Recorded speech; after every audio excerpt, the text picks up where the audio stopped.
For those of you who are struggling from a direction standpoint, stop trying to fix the path. It's all about the face. We're going to make intentional errors, so remember, we're always looking at things through the lens of intention versus reality. So remember, if you're committing to something and it doesn't happen, that's okay. Remember, you're just looking at it through lenses. Here's what I committed to. Here's what happened. It's not that you're doing anything wrong or right here. You're just trying to figure out what you need to do to ultimately gain control of the start direction. So what I'm going to do here is I'm going to intentionally start the ball left, then I'm going to go right, then I'm going to go straight, and I'm just going to pay attention to the intention versus reality phenomenon. So you're not going to try to be perfect. You're going to play with the club face, and you're going to understand there's a little gap between what you try to do with the face and what actually happens to the ball. You got it. All right, here. So how far left are you going to get that face to start? Oh, way left.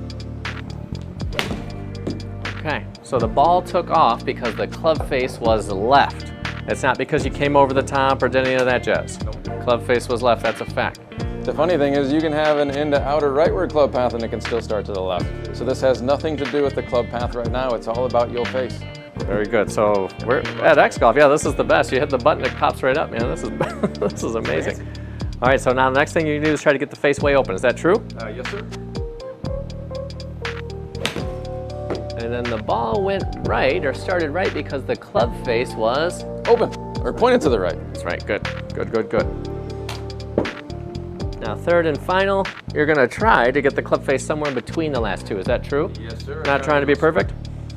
Not trying to be perfect, just the intention is square.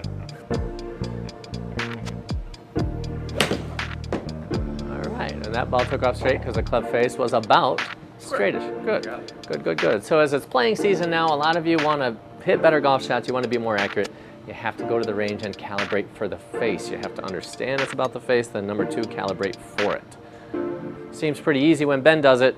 When people come to Be Golf, you'll be shocked how easy it is when you start trying to do it.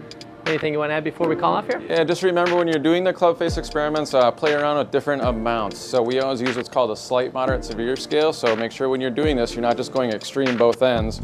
Try a couple that are slight left, slight right, then go moderate left, severe left. And what you'll uncover at the end is what you need to do to gain control of your start direction. That's the name of the game. So we hope this helps you. We thank you for joining us on Tuesday Tip. If you have any questions, drop it in the comments below and look forward to hearing from you soon. Thanks for joining us. Number one reason why golf is frustrating and difficult to improve is this phenomenon that we know at Be Golf. Ben, why is this most frustrating for people? Because what you think is going to happen versus what actually happens are way different. That's why we talk in terms of intention versus reality. Two totally different things. There's what you try to do, there's what you get. If you're trying to be perfect, if you're trying to hit it consistently straight and it's a cluster, we'd say stop trying to do that. Intention versus reality is the name of this game.